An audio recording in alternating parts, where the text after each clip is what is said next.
करीब 1 बजे का वक्त था। शहर की सड़कों पर सन्नाटा पसरा था और मोहन अपनी साइकिल पर सवार होकर फैक्ट्री से घर की जानिब जा रहा था। वो चलते चलते दिल ही दिल में सोच रहा था कि काश आज खाने को बर्गर मिल जाए तो लुत्फ ही आ जाता। बर्गर खाकर रात गुजार लेता और फिर खाना बनाने की नौबत ना आती। उसके जहन में ये ख्याल चल ही रहा था कि तभी उसकी नजर बर्गर की एक रेहड़ी की जानिब पर गई। सड़क पर एक जगह रात को भी कोई बर्गर बेच रहा था। मोहन बर्गर खरीदने के इरादे से उस रेहड़ी पर रुक जाता है। भाई बर्गर मिल सकता है क्या? यहाँ बर्गर ही मिलता है और वो भी बहुत सस्ता। अच्छा, सस्ते में क्या कीमत है भाई? सिर्फ 5 रुपए का एक बर्गर, 5 रुपए का।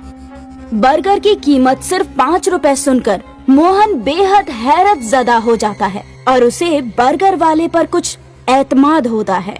वो बर्गर वाले जानिब को गौर से देखता है तो खौफ से कांपने लगता है। बर्गर वाले की आंखें सुर्ख अंगारों जैसी जल रही होती है और चेहरा कुछ नीला नीला सा नजर आता है। कौन हो तुम? तो मुझे बर्गर वाले तो नहीं लगते। कोई भूत वूत तो नहीं हो ना? सही समझा तूने, मैं भूत ही हूँ, भूतिया बर्गर वाला। अब खामोश होकर बर्गर खा, नहीं तो मैं तुझे ही बर्गर बना दूंगा।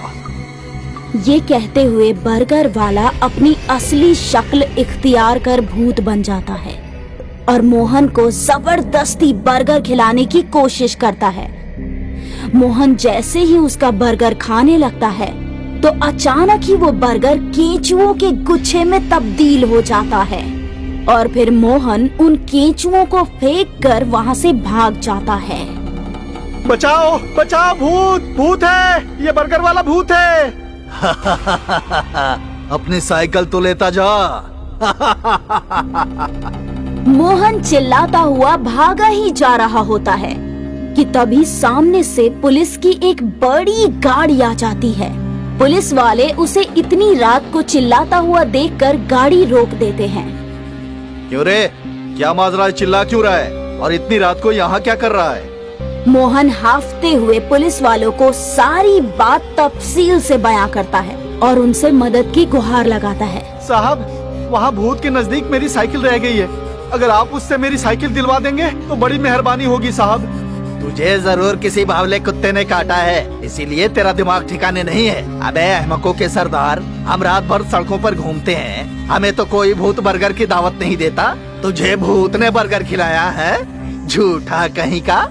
मैं झूठ नहीं बोल रहा हूँ साहब, वहाँ एक भूत हकीकत में रेडी लगाकर बर्गर बेच रहा है। अच्छा तो चल चल बैठ गाड़ी में और हमें भूत भाई की बर्गर वाली रेडी का दीदार करा। चल। चलो साहब। ये कहकर मोहन पुलिस वालों की गाड़ी में बैठ जाता है और उन्हें उसी जगह पर ले जाता है। लेकिन इस वक्त वहाँ कोई रेहड़ी नजर नहीं आती। वहाँ सिर्फ मोहन की साइकिल खड़ी हुई होती है। कहाँ है भूत और कहाँ है भूत की बर्गर वाली रेहड़ी? यहाँ तो तेरी साइकिल के सिवा कुछ भी नहीं है। साहब यकीन करें, यही वो रेहड़ी थी जिस पर एक भूत बर्गर बेच रहा था। अब पता नहीं भूत कहाँ गायब हो गया। हमें उल्लू मत बना भूतनी के। जरूर तूने कोई नशा किया होगा और फिर नशे में तेरे साथ ये सब कांड हुआ होगा। दिमाग के वहम को हकीकत बनाने की कोशिश करता है। नहीं साहब, भले मेरी डॉक्टर से जांच करवा लो, मैंने कोई नशा नहीं किया है। मैं तो दिन भर की मुलाजमत करके फैक्ट्री से घर लौट रहा था। अब हमें और उल्लू मत बना, समझा? अब सीधे सीधे अपनी साइकिल उठा और घर भाग जा, वरना पिछवाड़े से बंदर का मौसा बना दूंगा। इतने लट्ठ मारूंगा कि गिने ना जाएंगे तुझसे। पुलिस वाले के ये धमकाने पर मोहन खामोशी से अपनी साइकिल उठाकर उस पर सवार होकर चुपचाप अपने घर की तरफ रवाना हो जाता है। इस वाकये के कुछ रोज बाद शहर की एक कॉलोनी में देर शाम डमरू नाम का एक बच्चा अपनी वालदा से बर्गर खाने को लेकर जिद करता है। बेटा, रोज रोज ठूस ठूस कर बर्गर खाते हो, एक आध मर्तबा छोड़ भी दिया करो। बर्गर खाकर इतने मोटे हो गए हो तुम। मुझे खाना है, जल्दी से फोन कर दो, बर्गर मंगा दो, फालतू की नसीहतें मत दो। मैं नसीहत दे रही हूँ, आने दो आज तेरे अब्बा को। तेरी सारी चीजें खाना बंद करवा दूंगी, समझे? करवा देना बंद, नहीं खाऊंगा। लेकिन आज आप आखिरी दफा तो मंगवा ही सकती हैं। जल्दी से मंगवा दीजिए अम्मी। ठीक है, मंगवा देती हूँ। आखिरी बार, आज के बाद रोज रोज नहीं मांगेगा ना? हाँ हाँ, नहीं मांगूंगा, बस खुश। इस तरह डमरू के जिद करने पर उसकी अम्मी 2 बर्गर ऑर्डर कर देती है और फिर कुछ देर बाद ही दरवाजे की घंटी बजती है। डमरू की वालदा दरवाजा खोलती है तो सामने डिलीवरी बॉय खड़ा रहता है। ये लो 2 बर्गर का ऑर्डर। इतनी रात को बर्गर खाना जरूरी था क्या? इससे तुम्हें क्या? तुम क्यों पूछ रहे हो?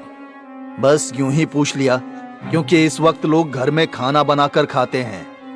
डिलीवरी बॉय की सुर्ख सुर्ख बाहर निकली हुई आंखें और चेहरे का रंग नीला होता है। ये सब देखकर डमरू की वालदा अंदर ही अंदर घबरा जाती है, मगर फिर भी वो उस डिलीवरी बॉय को धमकाने से बाज नहीं आती। शक्ल से तो तू भूत दिख रहा है, आखिर तुझे इस काम पर रख किसने लिया? ला बर्गर दे और अपना रास्ता नाप, समझे? भूत से मुलाकात करनी है तो वो भी करवा दूंगा। आप अपने ये बर्गर संभालो और मैं चला। ये कहकर डमरू की वालदा अंदर चली जाती है और डिलीवरी बॉय भी चला जाता है। उधर डमरू बर्गर देखते ही उन पर टूट पड़ता है, मगर जैसे ही वो बर्गर खाने की कोशिश करता है तो बर्गर अचानक बदबूदार कचरे में बदल जाता है और डमरू उसे मुंह से बाहर थूकते हुए चीखता है। ये क्या मंगाया है अम्मी? ये तो कचरा है, कूड़े के ढेर का कचरा। फिर वो दूसरा बर्गर देखती है तो और हैरान हो जाती है, क्योंकि दूसरा बर्गर तो जीता जागता केंचुओं से बना था। ये देखते ही वो उसे उठाकर दूर फेंक देती है और तभी उसे वहां भूत के हंसने की आवाज सुनाई देती है। बर्गर खाएगा? खा लेना बर्गर, कूड़ा कचरा केचुआ, खा खा खा। कौन है? तभी वो डिलीवरी बॉय भूत बनकर उसके सामने प्रकट हो जाता है और डमरू और उसकी वालिदा खौफ ज़दा होकर चीखने लगते हैं। बचाओ! बचाओ! भूत! भूत! हमारे घर में भूत! खूब चिल्लाओ, जितना मर्जी उतना चिल्लाओ। जब तक मैं यहाँ मौजूद हूँ कोई तुम्हारी चीख नहीं सुन सकता। पर तुम चाहते क्या हो? मोटू डमरू बर्गर पिज्जा न जाने क्या क्या जंक फूड खाता रहता है, कितना मोटा हो गया है। अब मैं तुझे खाऊंगा। पर तुम मुझे क्यों खाओगे? क्योंकि जंक फूड खाने वाले लोग मुझे अच्छे नहीं लगते। भूत जी, मुझे माफ कर दो, मैं जंक फूड खाना छोड़ दूंगा, हमेशा के लिए छोड़ दूंगा। नहीं छोड़ेगा, मुझे तुझ पर जरा भी एतमाद नहीं है। नहीं नहीं नहीं, मैं बिल्कुल छोड़ दूंगा। मैं घर में बनी सेहतमंद चीजें ही खाऊंगा, मैं ये हद लेता हूँ। अच्छा ठीक है, तुझे छोड़ देता हूँ, और याद रखना अगर तू अपना ये हद भूला तो मैं फिर लौट कर आ जाऊंगा। नहीं भूलूंगा, कभी नहीं भूलूंगा। ठीक है, तो मैं जाता हूँ। ये कहकर भूत यकाएक गायब हो जाता है और फिर उस रोज के बाद डमरू ने जंक फूड, पिज्जा, बर्गर खाने की जिद हमेशा के लिए छोड़ दी।